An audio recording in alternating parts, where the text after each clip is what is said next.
Your support means everything. Now, from the pit to the palace, from betrayal to redemption, let's begin. In the land of Canaan lived Jacob, a man blessed with 12 sons. But among them, one held his heart above all others, Joseph, the firstborn of Rachel, the wife he had loved most.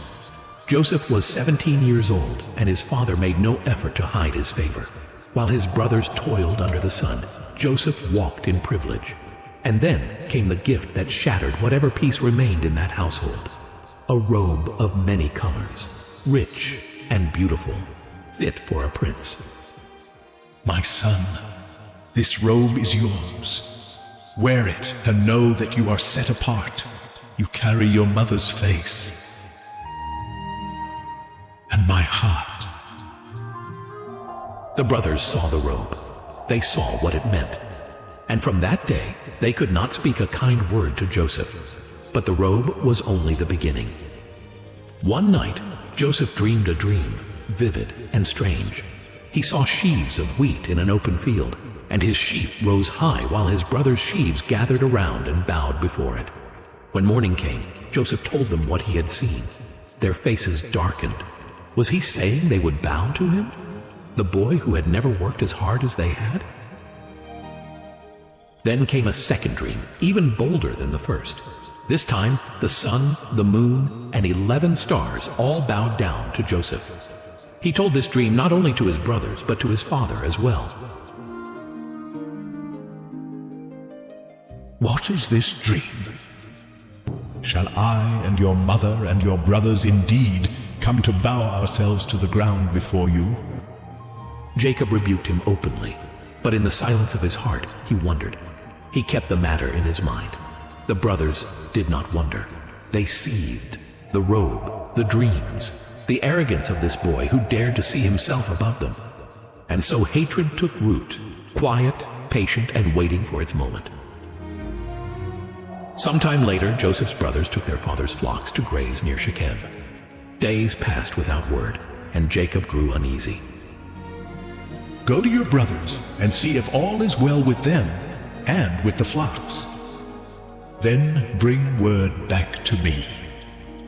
Joseph obeyed. He set out alone, wearing the robe his father had given him. The robe his brothers despised. The journey was long. When Joseph arrived at Shechem, his brothers were not there. A man found him wandering the fields and told him they had moved on to Dothan. So Joseph walked further, not knowing what waited for him. The brothers saw him from a distance, that robe unmistakable against the dust and sun. They watched him approach, and something dark rose up among them. "Here comes the dreamer," one muttered. The words spread like fire. Years of resentment, years of watching their father pour his affection onto this one son. It all surged to the surface. They began to speak of murder. "Let us kill him and throw him into one of the pits. We will say a wild beast devoured him. Then we shall see what becomes of his dreams." But Reuben, the eldest, would not have blood on his hands. He convinced them to throw Joseph into an empty cistern instead, hoping to return later and pull the boy out in secret. When Joseph reached them, they seized him. They tore the robe from his body, that symbol of everything they hated, and threw him into the pit. It was dry and deep. Joseph cried out from the darkness, but his brothers sat down to eat their bread as though nothing had happened. Then a caravan appeared on the horizon, Ishmaelite traders, their camels heavy with spices and balm, heading toward Egypt. Judah spoke up. "What profit is it if we kill our brother and conceal his blood? Let us sell him to the Ishmaelites. After all, he is our brother, our own flesh." The others agreed. They pulled Joseph from the pit, trembling, desperate, pleading, and sold him for 20 pieces of silver. The traders took him and continued south. Joseph vanished into the dust of the road, bound for a land he had never seen. Now came the lie. The brothers slaughtered a young goat and dipped Joseph's robe in its blood. They carried it back to their father and laid it before him. "We found this. Examine it. Is it your son's robe or not?" Jacob knew it at once. The color drained from his face. He tore his garments and wept. "It is my son's robe. A fierce animal has devoured him. Joseph is without doubt torn to pieces." He mourned for many days. His sons and daughters tried to comfort him, but he refused to be comforted. "I will go down to the grave mourning my son," he said. And in Egypt Joseph was sold once more, this time to a man named Potiphar, captain of Pharaoh's guard. Egypt was a world unlike anything Joseph had known.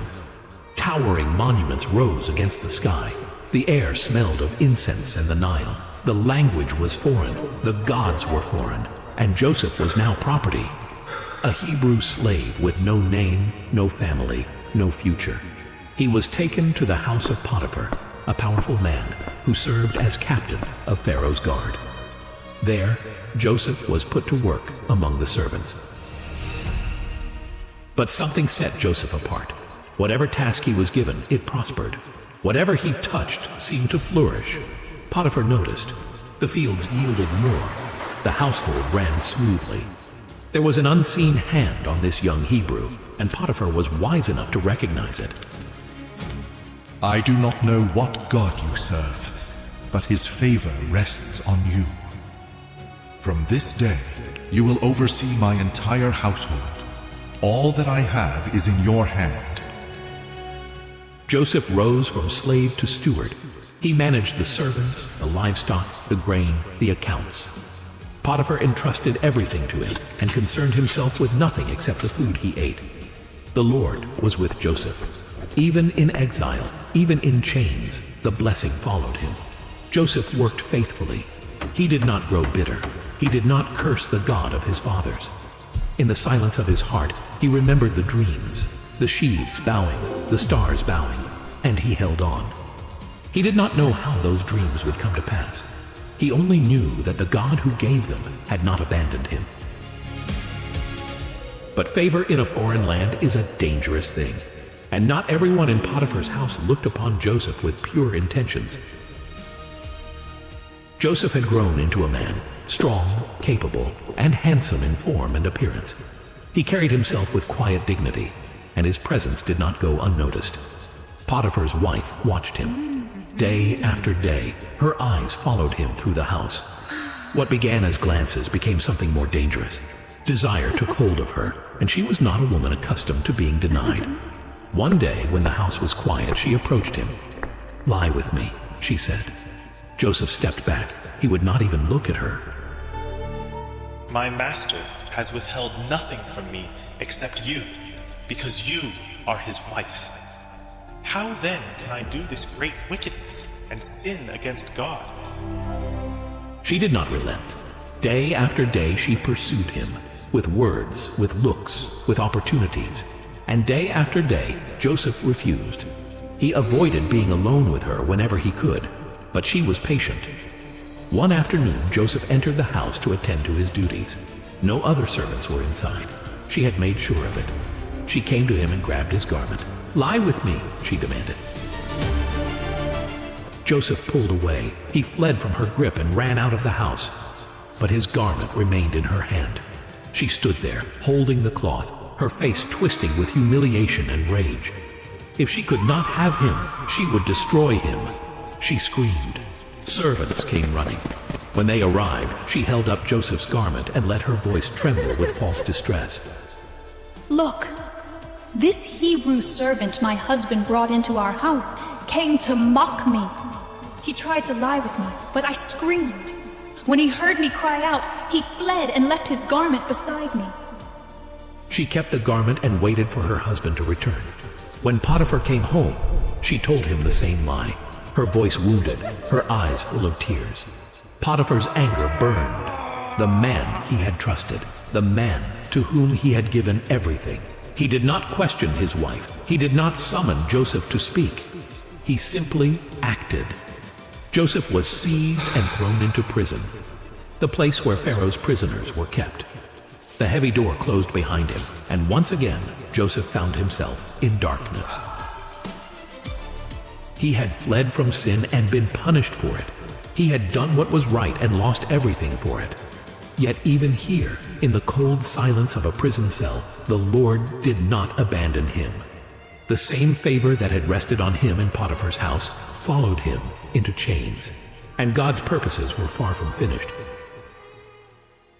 The prison was dark, but Joseph did not sink into despair. He worked, he served, and before long the keeper of the prison saw what Potiphar had once seen, that the Lord's hand was upon this man. Joseph was placed in charge of the other prisoners. Whatever happened in that place passed through his hands. Then, one night, 2 new prisoners arrived, Pharaoh's cupbearer and Pharaoh's baker. Both men had offended the king and now awaited their fate in the same dungeon where Joseph dwelt. One morning, Joseph noticed their faces were troubled. They had each dreamed a dream, and the dreams disturbed them deeply. Do not interpretations belong to God? Tell me your dreams. The cupbearer spoke first. He had seen a vine with 3 branches that budded, blossomed, and bore ripe grapes. He pressed the grapes into Pharaoh's cup and placed the cup in Pharaoh's hand. Joseph answered without hesitation, "The 3 branches are 3 days. Within 3 days, Pharaoh will restore you to your position." Then Joseph leaned closer, his voice quiet but urgent. But when all goes well with you, remember me. Mention me to Pharaoh and get me out of this prison. I have done nothing to deserve being here. The baker, encouraged by the good interpretation, shared his dream. 3 baskets of bread on his head and birds eating from the top basket. Joseph's face changed. "The 3 baskets are 3 days. Within 3 days, Pharaoh will lift off your head and hang your body on a tree." 3 days later, both interpretations came to pass. The cupbearer was restored, the baker was executed. But the cupbearer did not remember Joseph. He forgot him completely. 2 full years Joseph remained in that prison. No word from the cupbearer, no summons, no deliverance. Just the slow passing of days in the silence of forgotten walls. Then one night, Pharaoh dreamed. He stood by the Nile and watched 7 cows come up from the river, healthy, fat, and sleek. They grazed among the reeds. But then 7 other cows emerged behind them, ugly, gaunt, and wasted. The thin cows devoured the fat ones, yet remained as thin as before. Pharaoh woke, troubled. He fell asleep again and dreamed a second time. 7 heads of grain grew on a single stalk, plump and full. Then 7 thin heads, scorched by the east wind, sprouted and swallowed the healthy grain. Morning came, and Pharaoh's spirit was deeply disturbed. He summoned every magician and wise man in Egypt. None could tell him the meaning. Then the cupbearer remembered. He stepped forward and confessed how he had forgotten the Hebrew prisoner who had interpreted his dream in the dungeon, and how every word had come true. Pharaoh sent for Joseph immediately. They brought him out of the pit. He shaved, changed his garments, and was rushed into the throne room. There stood Pharaoh, ruler of the most powerful kingdom on earth, waiting for a prisoner to speak. I have heard that you can understand a dream and interpret it. Joseph did not hesitate, but he would not take credit. It is not in me. God will give Pharaoh an answer of peace. Pharaoh told him both dreams, the cows, the grain, the devouring. Joseph listened carefully, then spoke with certainty. The 2 dreams are one. God has revealed to Pharaoh what he is about to do. The 7 fat cows and the 7 good heads of grain are 7 years of great abundance throughout the land of Egypt. The 7 thin cows and the 7 scorched heads are 7 years of famine that will follow. The famine will be so severe that the years of plenty will be forgotten. Joseph continued. The dream had come twice because the matter was fixed. God would bring it to pass soon. Then, without being asked, Joseph offered counsel. Let Pharaoh appoint a wise and discerning man to oversee the land. Let him collect 1/5 of all the harvest during the 7 good years and store it. This reserve will keep Egypt alive when the famine comes. The words hung in the air. Pharaoh looked at this man, a foreigner, a slave, a prisoner. and saw something no one else had shown him. He saw an answer. Pharaoh looked at his servants, then back at Joseph. The decision came swiftly. Can we find anyone like this man, one in whom is the Spirit of God? Since God has made all this known to you, there is no one so discerning and wise as you. You shall be in charge of my palace, and all my people are to submit to your orders. Only with respect to the throne will I be greater than you. Pharaoh removed his signet ring and placed it on Joseph's finger. They clothed him in garments of fine linen and hung a gold chain around his neck. He rode in a chariot as the second in command, and men cried out before him, "Bow the knee!" Joseph, once thrown into a pit by his brothers, once sold for 20 pieces of silver, once falsely accused and forgotten in prison, now ruled over all the land of Egypt. He was 30 years old. Pharaoh gave him a new name, Zaphanath-Paneah. He gave him a wife, Asenath, daughter of a priest of On. In time, she bore him 2 sons. Joseph named the first Manasseh, saying, "God has made me forget all my hardship." He named the second Ephraim, saying, "God has made me fruitful in the land of my affliction." The 7 years of abundance came, just as Joseph had said. The land produced plentifully, and Joseph gathered grain like the sand of the sea, so much that they stopped measuring it. Then the good years ended. Famine spread across the earth. Crops failed, rivers dried, nations began to starve. But in Egypt there was bread, and from every corner of the world people came to Joseph to buy grain. Among them 10 brothers from Canaan. Back in Canaan, Jacob and his household felt the grip of famine. The fields yielded nothing. Their stores ran low. When Jacob heard that there was grain in Egypt, he called his sons together. "Why do you stand looking at one another? Go down to Egypt and buy grain so that we may live and not die." 10 of the brothers set out on the long journey south. But Benjamin, the youngest, Rachel's only other son, stayed behind. Jacob would not risk him. He had already lost Joseph. He could not bear to lose Benjamin too. The brothers arrived in Egypt and were brought before the governor of the land, the man in charge of selling grain to all who came. They did not recognize him. How could they? The boy they had thrown into a pit was now dressed in Egyptian linen, speaking through an interpreter, wearing the authority of Pharaoh himself. But Joseph recognized them instantly. He saw their faces, older now, weathered by years, and his heart stirred. Yet he did not reveal himself. Instead, he spoke harshly. You are spies. You have come to see the weakness of our land. The brothers fell to the ground before him. They protested, desperate to explain. "No, my lord. Your servants have come only to buy food. We are honest men, 12 brothers from Canaan Gestian, sons of one father. The youngest is with our father today, and one is no more." Joseph listened. He tested them further, demanding they prove their story by bringing the youngest brother to Egypt. Until then, one of them would remain behind as prisoner. He chose Simeon. The guards bound him and took him away while the others watched in silence. The remaining brothers loaded their donkeys with grain and departed. But Joseph had secretly ordered his servants to return each man's silver, hiding it in their sacks. They did not yet understand. The past they had buried was rising to meet them. The brothers returned to Canaan and told Jacob everything. The harsh governor, the accusation Simeon held captive, and the demand to bring Benjamin. Jacob refused. "My son will not go down with you. His brother is dead, and he alone is left. If harm should come to him, you would bring my gray head down to the grave in sorrow." But the famine pressed harder. The grain ran out. There was no choice. Judah stepped forward and made a solemn vow. "Send the boy with me. I myself will be surety for him. If I do not bring him back to you, let me bear the blame forever." Jacob relented.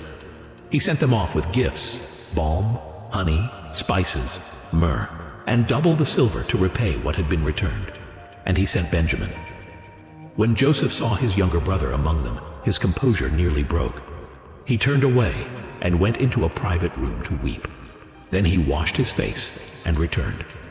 He released Simeon. He invited them all to dine in his house. The brothers were seated in the order of their birth, oldest to youngest, and they looked at one another in astonishment. How could this Egyptian know? Benjamin received 5 times as much food as the others. Joseph watched him from across the room, saying nothing. The next morning, the brothers departed with their donkeys loaded with grain. But Joseph had given his steward one final instruction: place his personal silver cup in Benjamin's sack. They had not gone far when the steward overtook them. "Why have you repaid good with evil? You have stolen my master's cup." The brothers were stunned. They denied it fiercely. "If the cup is found with any of us, let that man die, and the rest of us will become slaves." The search began, oldest to youngest. Sack after sack was opened. Nothing.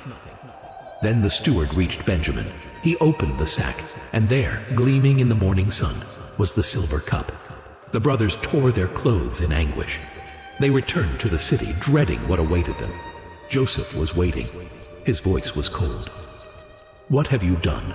Did you not know that a man like me can discern such things?" The brothers fell before him. Judah spoke for them all, his voice broken. "What can we say? God has uncovered the guilt of your servants. We are all your slaves." But Joseph shook his head. "Only the one in whose hand the cup was found shall be my slave. The rest of you may return in peace to your father." This was the test. Would they abandon Benjamin as they had once abandoned Joseph? Judah stepped forward. He told the whole story, their father's grief, the lost son, the vow he had made. Then he offered himself. Please, let me remain as your slave in place of the boy. Let him return to his father.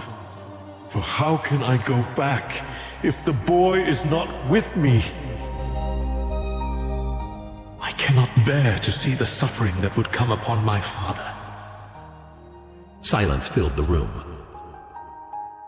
Joseph could bear it no longer. Judah's words broke through every wall he had built. The brother, who had once suggested selling him into slavery, was now offering his own life to save Benjamin. Something had changed in them. The test was complete. Joseph turned to his Egyptian servants, his voice trembling. "Everyone leave me, now." They obeyed.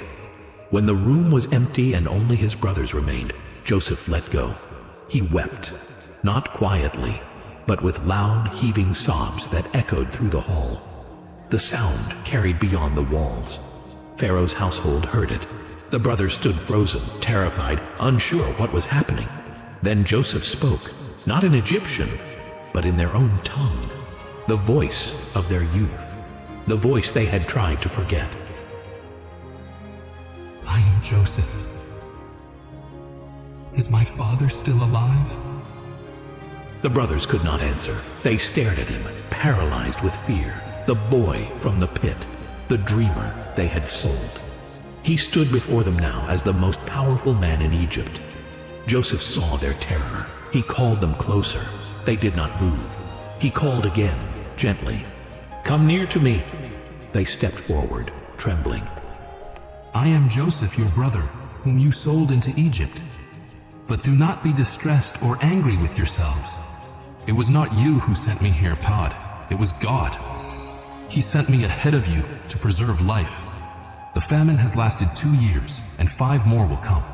God made me ruler of all Egypt so that I could save our family. So it was not you who sent me here, but God. He fell upon Benjamin's neck and wept. Benjamin wept with him. Then Joseph kissed each of his brothers and wept over them.